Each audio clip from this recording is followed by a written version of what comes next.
Бахмут. Знаєш, типу кажуть там місто героїв, все. Бачив я героїв, звичайні люди. Колотить. Чуть було, не було. І я нікому не дозволю в свій дім входити і диктувати мені якісь правила. Так не буде. Я тебе сказал только по команде стрелять. Иди нахер, ты раб... Ну що, пацани, молимося, хто як уміє. Подожди, стой, раненый. Чувак, це ну прямо тупо Вірден. Дерев нема, нема, тупо стрілкова дядька. Живой? Брат, ползи сюда. Живой. Ноги под себя. Тут дядька дуже везе до тим, хто живе, хто живий досі. Повезло, не повезло. І ну отак от коротко, знаєш.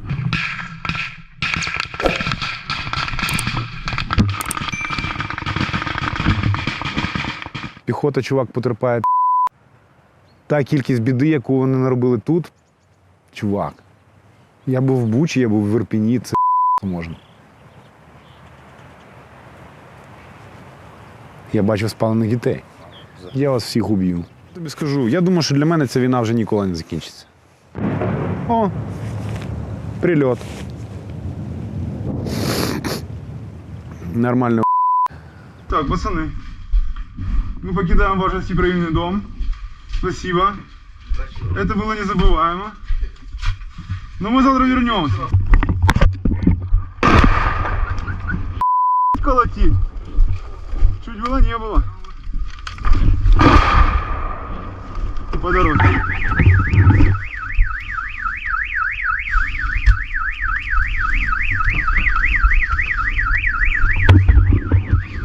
Ехать надо будет быстро. Хто ти?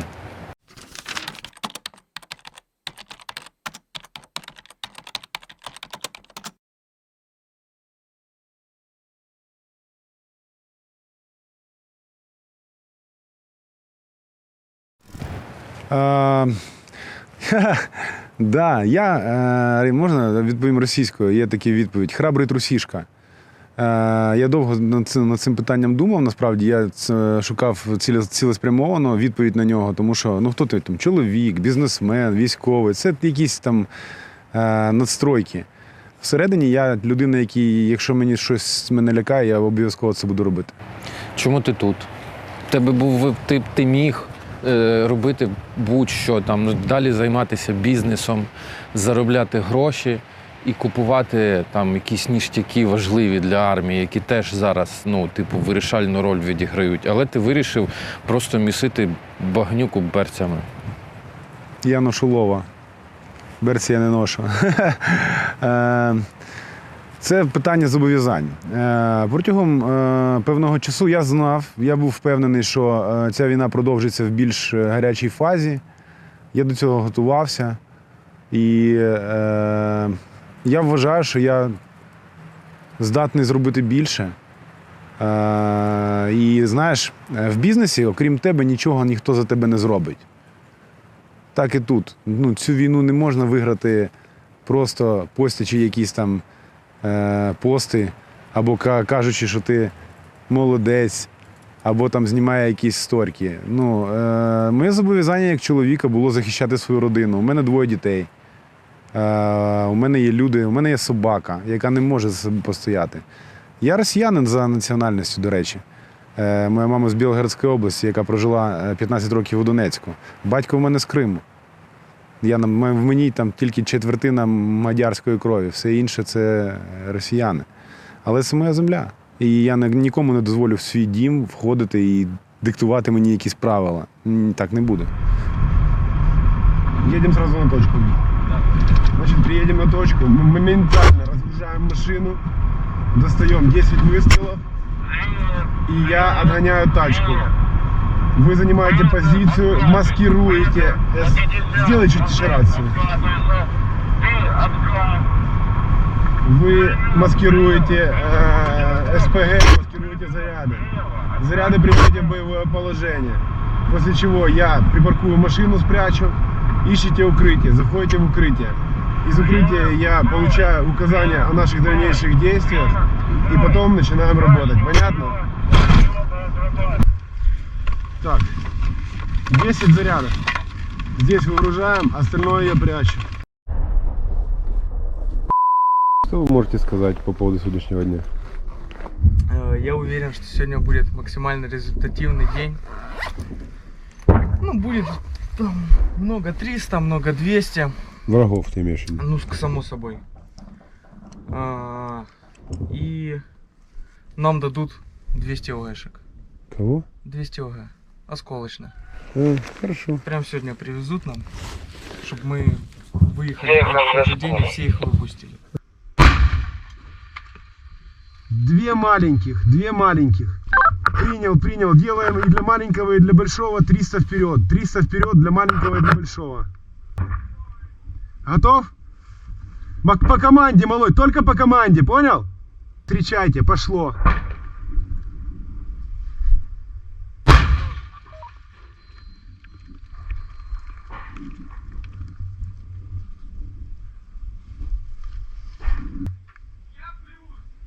Подожди, жди.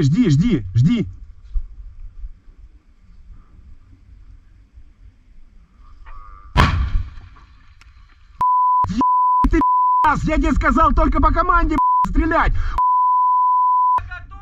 Иди нахер, ты работаешь в паре с минометом. Услышь меня. Услышь меня, иди сюда. Иди сюда.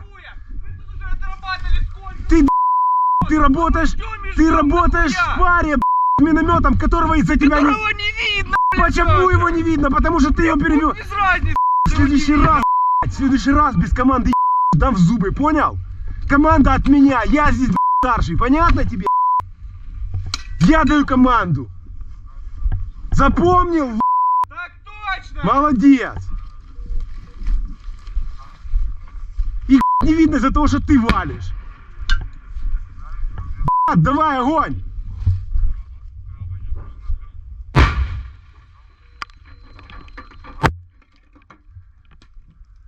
Фу, надымел.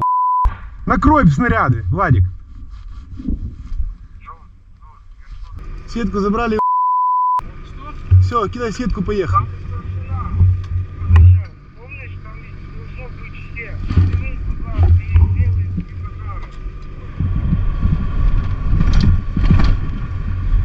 Ну что, пацаны, молимся, кто как умеет.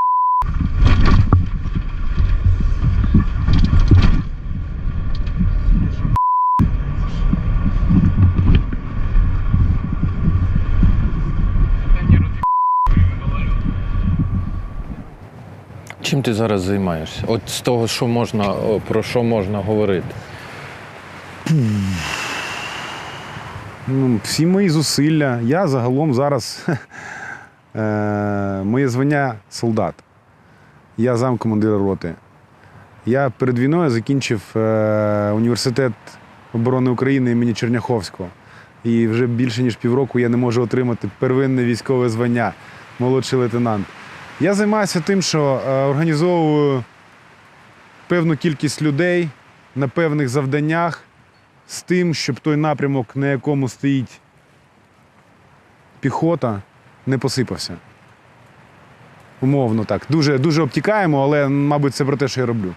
Ну, а в тих відео, які ти нам передавав, щоб ми там познайомились, там і робота зі снайперською гвинтівкою, і евакуація поранених. Ну, там насправді такий дуже цікавий набір дій. Це весь загальний перелік дій, які виконує мій підрозділ. Я за весь цей час, у мене був я тут більше ніж 1,5 місяці, у мене був один вихідний, півдня, саме тоді, коли ми витягли цього чувака, Вітю. Ото був мій вихідний. Це був день смерті мого батька, 24 грудня. Мого батька звали Вітя. І то був мій вихідний. Ми робимо все. Ми працюємо загалом по всіх напрямках. З усією зброєю, яка є в доступі. Якщо можеш, трошки докладніше розкажи про ту ситуацію. Що це за чоловік? Певно, заднє сидіння твоєї машини.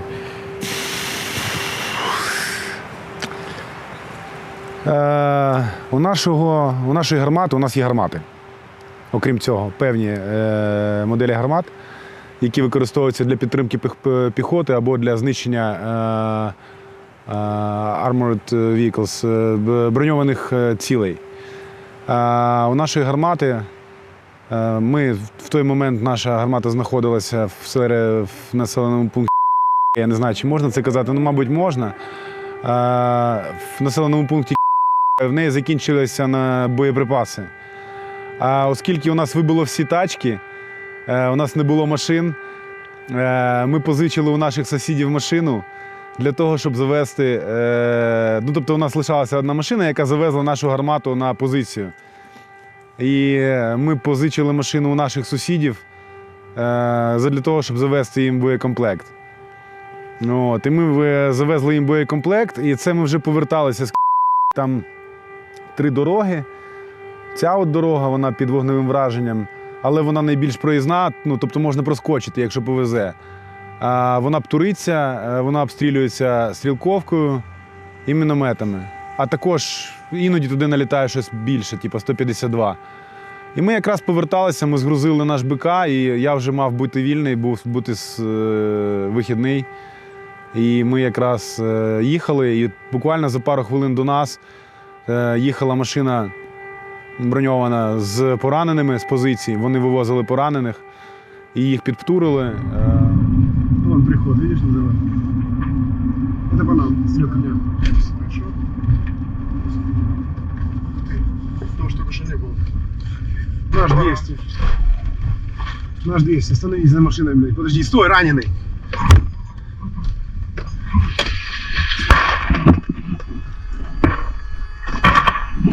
Живой? Стой, брат, ползи сюда. Стрелкотня, Сань. Так, подожди, я подползу, подожди, я вытяну его, давай. Давай. Друже, живой? Двигаться можешь?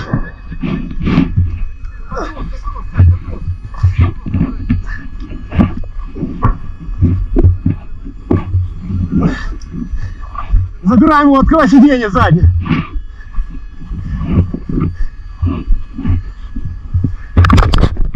Как звать тебя, братишка? Как зовут тебя, друже? Зовут тебя как? Брат, все нормально, брат. АГС, ё! Лежим. Так, Брат, вставай. живой? Брат. Он не сможет, давай, поднимаем. Затягивай. Дай с той стороны. Давай, как зовут тебя, друже?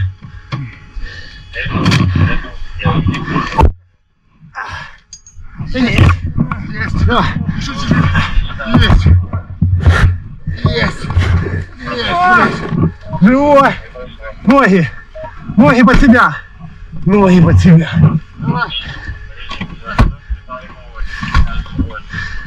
Падаем. Бегом. Ой.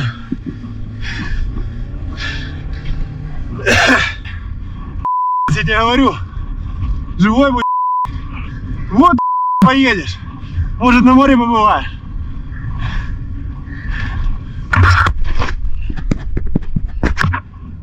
Расскажешь потом, как море. Как на море, да, расскажешь. С женой, может, даже поедешь. Если повезет. И жена есть. А если нет, может, найдешь жену себе там, прикинь. Вовремя приехали, чего. Так перед нами же переход был, видишь? Это же она ехала, а это Да, же там он один 200 мешал. на дороге лежал. Я видел. Ему там уже вряд ли чем-то помогать. Ставят ногу, уверить, я Убрал, ничего страшного. Друже, как зовут тебя? Помнишь имя свое?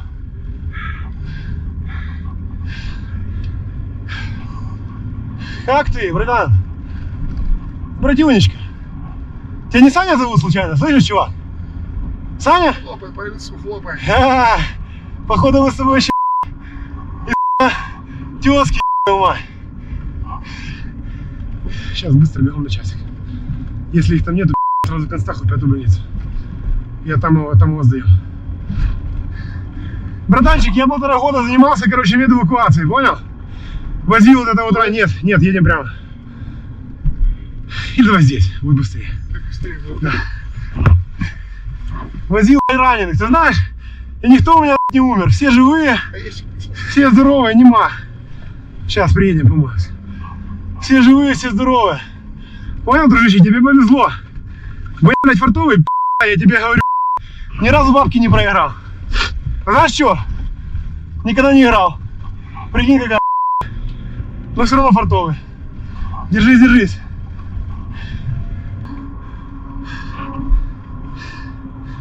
Сегодня день смерти моего бати. Видишь, мы нас Бог спасет человеку жизни сегодня. Значит, может, тебя даже и Витя зовут. В честь моего отца. Понял, батя у меня был вообще огонь. Чувак, не мужик, а кремень. Просто повезло. Становись. Стоять, стоять, стоять, стоять. Стоит. Да, стоит. Тормози возле них, правда. Видненько, как ты, дружище? Открой окно. Они. Guys, take him. Come on. No, here. Here.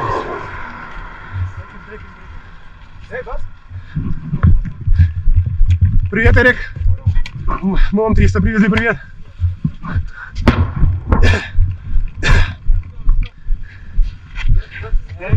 Эрик!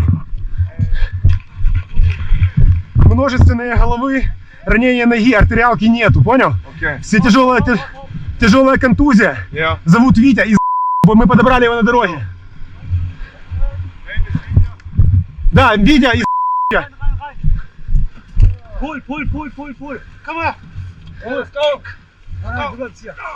We stay here for the other guys. No, we go. Come with me. How many coming in? Cat 25 minutes. More coming in. Cat 25 minutes. And he's like, so good luck. Go. Hey. Ноги. Нормально вывезут. Good luck, guys.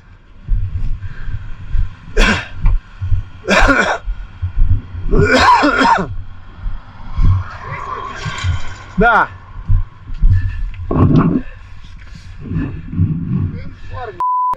Грелся для рук.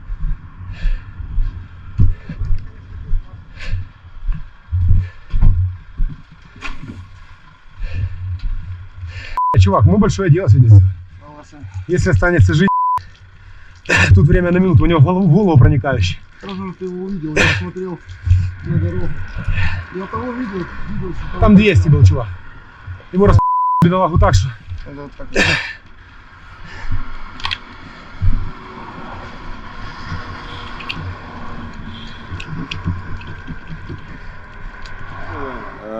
Ну там, якщо ти бачив відео, зліва лежав хлопець 200, загинувши. Ми не стали біля нього зупинятися, тому що, ну, по-перше, він не подавав ознак життя, а по-друге, якби ми там зупинилися, нас би вбили. Ну, ти бачив, там хаммер повз проскочив, і це нормально, насправді, ніхто на це не обідався, тому що, якби він став, його б теж ***ли. От. І я побачив людину поряд з машиною, яка рухається. Я їхав зі своїм командиром. До речі, він просив передати привіт своїй дитині, Проха. Тобі від папи привіт. Він крутезний чувак, і я дякую Богу, що ми разом. Так що тобі є чим пишатися, чувак. Крутий батько в тебе. От. І командир зупинив машину, ми вибігли, і якраз точився бій стрілковий. По нам з стрілкової зброї і з АГС-а. Але там було десь 7 метрів до цього чувака, і витягти його можна було тільки підповзши. Ну, я підповз, витяг його і поклали на заднє сидіння своєї машини. Ми доїхали, за день до цього ми познайомилися на часіку з іноземцями, які займаються медевакуацією. І це було дуже вчасно, тому що де-факто, дякуючи їм, він прожив ще декілька днів. Ми його перегрузили, перевантажили, і 31 числа він помер. У нього була ампутована нога, це було попереднє поранення, з яким його евакуйовували. У нього було проникаюче поранення грудної клітини. Але помер він від поранень, отриманих вже коли підбили бехо. Йому налетіло в голову, у нього були проникаючі поранення черепної коробки, коротше, і шкода насправді. Ну, знаєш, так дуже хотілося вірити, що цей шанс йому Боженька надав. Ти багато втратив під час цієї війни? Цієї кампанії? Дякуючи Богові, серед тих, з ким я зараз служу, ні.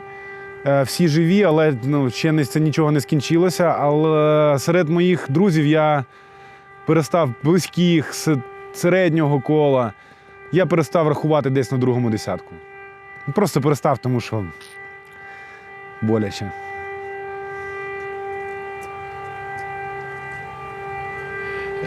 Розкажи мені, будь ласка, про Бахмут, якщо можна. Так а що тобі розказати? Дивись, я не про ситуацію взагалі хочу, а про те, що Бахмут зараз собою символізує.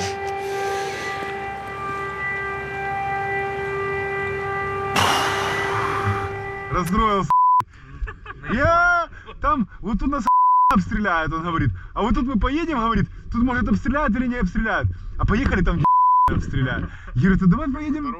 Да. Я говорю, давай поедем там, где нас меньше обстреляют. И когда сказали, что надо забирать, смотрю, знаешь, это как когда конфетку забрали у ребенка. Ух ты! Это как раз по нашему подъему. Стоим, ждем. Ждем. Это чувак как раз по нашему подъему.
Розумієш, в чому справа?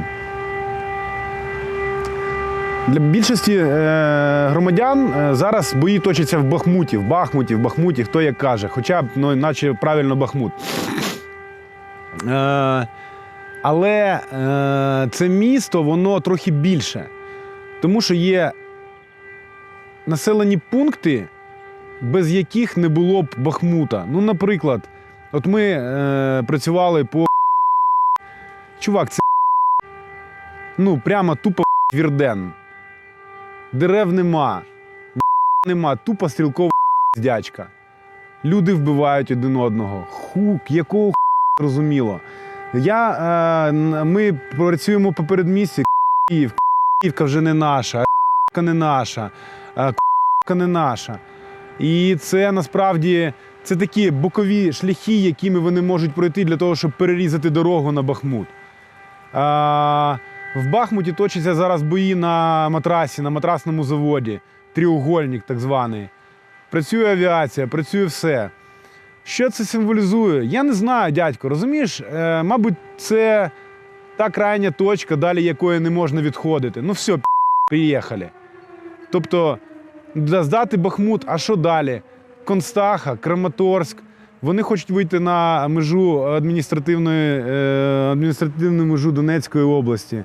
Для того, щоб якось свій плебс там чимось порадувати. Я не знаю їх мети, але Бахмут. Знаєш, типу кажуть там місто героїв, все. Бачив я героїв. Звичайні люди. Звичайні пацани. Половина з них ніколи на цій війні не була, і вони не готові були до того, куди вони потраплять. Тут дядька дуже везе до тим, хто живе, хто живий досі. Повезло? Не повезло. І отак от коротко, знаєш. Можеш бути супернавченим, суперним типом, отримати в перший день. Можеш бути звичайним якимось там зоотехніком і протриматися, навчитися, вижити, але це така лотерея. Як ти вважаєш, коли для тебе ця війна зможе закінчитися? От що повинно відбутися, щоб ти такий. Ти про гарячу фазу, саме про бої? Ні, щоб ти знаєш, так от сів і типу, ну все, там, доповідь закінчив. Ти знаєш, чувак, я тобі скажу, я думаю, що для мене ця війна вже ніколи не закінчиться. Я вважаю, що у тих людей, які прийшли сюди свідомо, трапилися певні трансформації в голові. Да, ми повернемося якось там до нормального життя. Мабуть, хтось там щось навіть зробить, в чомусь там зможе реалізуватися. Але я думаю, що ми ніколи не будемо такими, як були до цього. О, прильот. Нормально.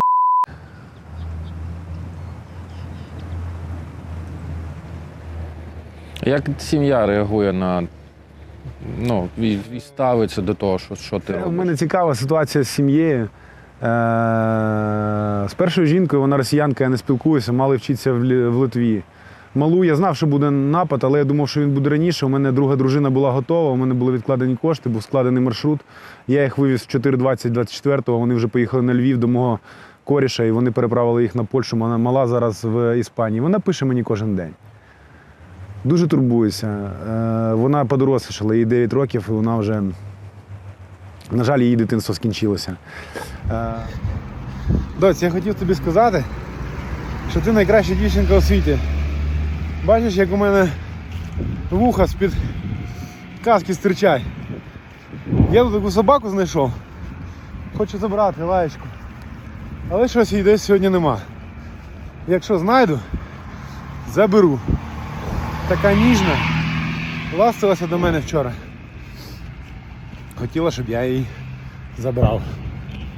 Так що отак от. Люблю тебе, доця. Ти найкраща дівчинка у світі.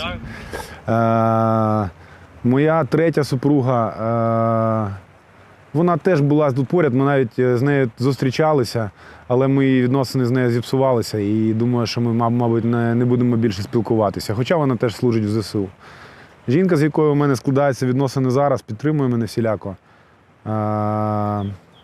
Я не знаю, в мене нема сім'ї, чувак. Так от, якщо подивитися, моя сім'я – це моя собака і ті люди, які поруч зараз. Я не знаю, як зараз складеться. Загалом відносини з людьми на війні – це дуже складна річ. Вона одночасно і проста, і з іншого боку дуже складна. Тому що ніхто не знає, як складеться завтра, знаєш. І відбудовувати якісь відносини довгострокові або на щось там розраховувати, планувати – це таке, знаєш, із розряду, ну, мечти. Що тебе підтримує? Тобто, ну, війна, да, ти кажеш, там з особистим не дуже там складається. Що тебе підіймає кожен день з ліжка? От ти прикинувся, такий, опять треба от йти. Слухай, ну мені 43 роки, я доросла людина. І коли я приймав це рішення, я розумів, що протягом всього цього періоду я не буду належати собі. Ну, це моє зобов'язання.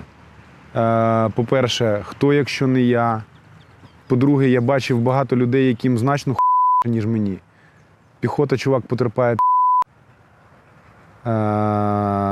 І ну от нема у мене сил. А треба. І що? Сказати, я хворію? Як я потім буду дивитися в очі своїй дитині? Як я буду чистити зуби собі зранку і дивитися в свої очі, знаючи, що мої пацани зараз знаходяться в Не було жодного разу. Навіть коли я на задачі не брав участі, щоб я не завів їх на задачу. Тому що це мої пацани, вони мають бути живими. Ты на меня не обижайся. Я хочу, чтобы ты понял. Ты отвечаешь только за себя. Ну вот, ты готов, ты стреляешь, правильно? За людей я отвечаю. Не-не-не, подожди, давай сейчас. Ты действуешь так, как будто бы ты отвечаешь только за себя. Стрельба по готовности. У нас готовность, чувак, 2 расчета. Ты готов, они не готовы. Я знаю это. Я даю тебе и им команду, понимаешь? Я это все понимаю, Вот но... слушай, услышь меня. Я являюсь человеком, который отдает здесь приказы. Обращение ты слышал в сети? Нет, по готовности стрелять. Нет, ты обращение по готовности стреляй слышал? Нет, Слышал обращение по готовности стреляй? да, Я был готов в этот момент. нет, Я дал тебе отмашку стрелять. нет, Ты выстрелил. да, Значит, ты сделал неправильно. Понял? да. Теперь на будущее. Когда мы работаем в паре, это очень важно. У установок. Мы должны делать все очень качественно и синхронно. Потому что если начнут стрелять не вовремя одни, другие не догонят. Здесь ничего личного, чувак. Это исключительно управление. Поэтому прими, пожалуйста, во внимание, что если мы работаем здесь, стрельба по готовности, это ты готов, но ты стреляешь по команде, которую даю я, или тот, кто управляет процессом. Как понял? Я плюс. Живими. Я завжди контролюю ситуацію. У мене зараз включена рація. Тут, правда, не ловить, ми далеко від місця, де ми знаходимося. Але у мене ретранслятор, і я знаю, що якщо якась буде перший, хто поїде за ним. І похер як. Ну, тому що ми маємо перемогти, чувак. Нема варіантів. У нас нема варіантів. Нема пространства для переговорів, ні. Ну, про що домовлятися? Що давайте станемо тут, вони будуть нас через рік, через два. Ця війна, це війна або ми, або вони. І ніхто не буде питати, чи є в тебе сили. Треба робити. В чому перемога? Загалом, от ми навіть якщо виходимо на кордони 91-го року, і що далі? Росія має перестати існувати як державне утворення. Загалом, в тому вигляді, в якому вона є, її має бути розподілено. В ті країни, які були загарбані нею, мають бути відділені самі по своєму бажанню, якщо вони забажають. Там, Республіка Саха, наприклад, Тува, Чечня, Інгушетія, Дагестан. Всі окуповані території мають бути деокуповані. Росія має бути демілітаризована. Курильські острови мають відійти до Японії. Кёнігсберг має бути Кёнігсбергом, а не Калінінградом. Карелія має відійти до Фінляндії. Для мене кінець війни – це коли справедливість восторжествує. Росія має бути демілітаризована так само, як це було зроблено з Германією. Вони мають протягом десятиріч вибачатися перед світом своїми справами, тому що та кількість біди, яку вони наробили тут, чувак, я був в Бучі, я був в Ірпіні, це можна. Я бачив спалених дітей. Якби в тебе була можливість щось сказати людям, які приймають рішення в Росії, які б це були слова? І чи це були б слова? Я вас всіх уб'ю. Єдине, що б я їм сказав. Ніхто з них не заслуговує ні на який діалог. Чувак, нема місця діалогу. Я виріс на районі, де якщо тебе гопніки брали у дворі, у тебе було два виходи. Віддати все і отримати або битися і можливо перемогти. Ніхто тебе жаліти не буде. Що я маю сказати вбивцям? Не вбивайте нас, будь ласка. Вони мають бути знищені загалом. Розумієш, в чому справа? Рішення приймає кожна людина. Доки російський народ дозволяє своїй верхівці таким чином керувати своєю країною, вони винні. Вони співучасники цього всього. І не можна сказати, я проти війни, я за мир, я політичен, Росія – страна з великою культурою. Да в сраку, яка культура? Вони прийшли, вони вбивають. У мене рідний брат-близнюк моєї жінки живе в місті Валуйки Білгородської області. Я з ним ще в 15-му році спілкувався. Він каже, ви фашисти. До цього він 6 років у мене в Києві прожив. Я кажу, Макс, ти які фашисти? Ви притесняєте русскоговорящих. Я говорю, ти 6 років здесь прожив. Ти все бачив глазами своїми. Які фашисти? Знаєш, що він зробив? Він в Грецію. Звідти. Отак вони протестують проти війни. Так доки вони самі не вирішать це питання. Розумієш, в чому справа? Коли ця вся війна закінчиться, Росію очікує бунт безжалісний і безпощадний. І мені загалом скільки вони своїх з'їдять і вб'ють. Вони мають за це заплатити. Заплатити не грошима, заплатити своїм життям, заплатити своїми невдобствами. Вони мають страждати. Розумієш, коли я приїхав в Бучу, і ми знайшли родину. Батько, жінка і 2 донечки. Їх було вбито на порозі їх будинку і спалено. Що я маю сказати їм? Не треба так робити, ай-яй-яй. Мені нема що їм сказати. За мене буде говорити моя особиста зброя. За мене будуть говорити мої пацани, якими я керую. За мене будуть говорити мої побратими. За мене будуть говорити всі, хто беруть участь в цій війні. І розговор буде дуже короткий. Бачиш росіян, нема гарних росіян, не існує. На території Росії не існує. Гарний росіянин – це Бабченко Аркадій, єдиний, що Є розуміння того, що це все не марно. Бо я зустрічав багатьох хлопців останнім часом, до речі, які казали, там трохи в тилу розслабились.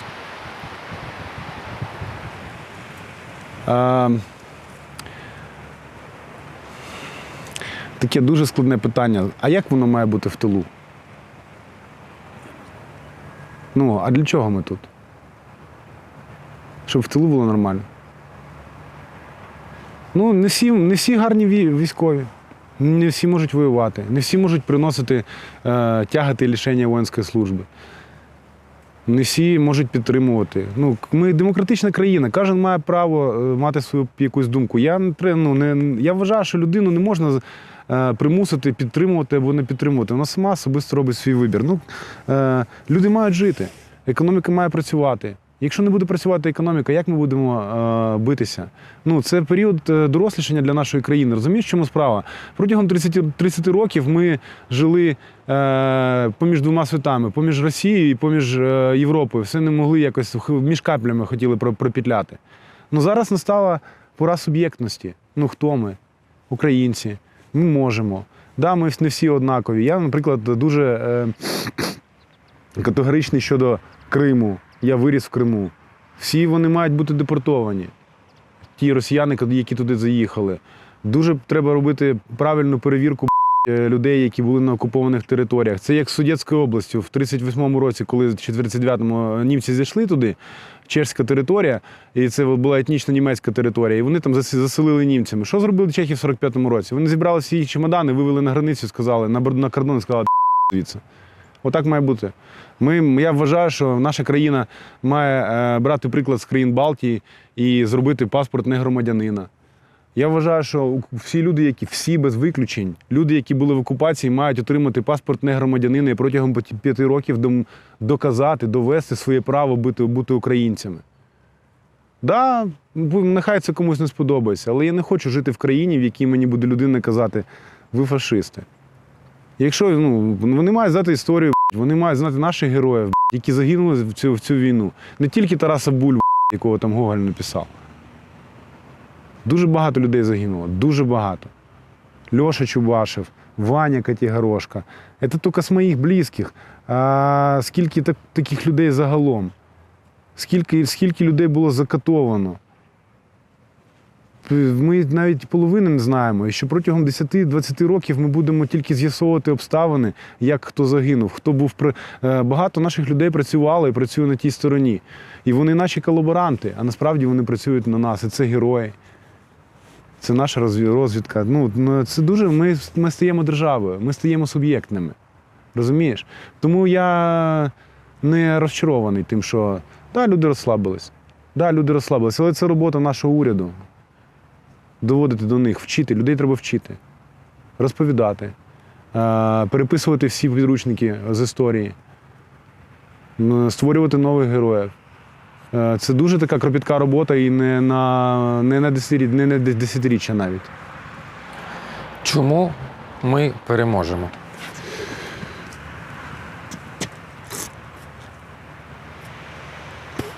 Знаєш, не хочеться бути банальним і там казати, у нас варіантів нема.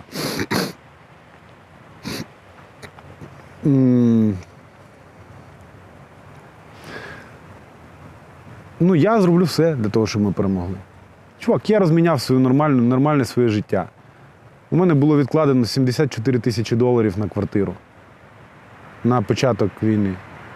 Я вже мав її купити. Лишилося 2. Я купив зброю, я купив машини, яких не лишилося. От я вперше за 10 місяців я відкрив збір, просто тому що в мене закінчилися гроші. Нам трохи залетіло. Он как раз для тебя видео снимал. Машина. По машине с***ны в Бахмуте. Ехали к тебе. А сейчас обратно будем ехать. Спустя полчаса. Машини нема, И вы хотите на машине. колеса нема, бак тече. Бак вон пробить. Где от вот этой фигни? Її нету, Владик. Плетка есть? Коротше, якось так. Машини більше немає. Руками не подышишь, надо. Я заливаю гарючку за свої. Тому що так швидше. Це тільки гроші. Сьогодні вони тобі потрібні, завтра може статися що завгодно. Ти можеш просто не дожити. Ну чого я буду вбивати свою тачку і наражати життя своїх колег на небезпеку? Тому що я дуже хочу перемогти. Я переможу в цій війні. Навіть якщо не доживу.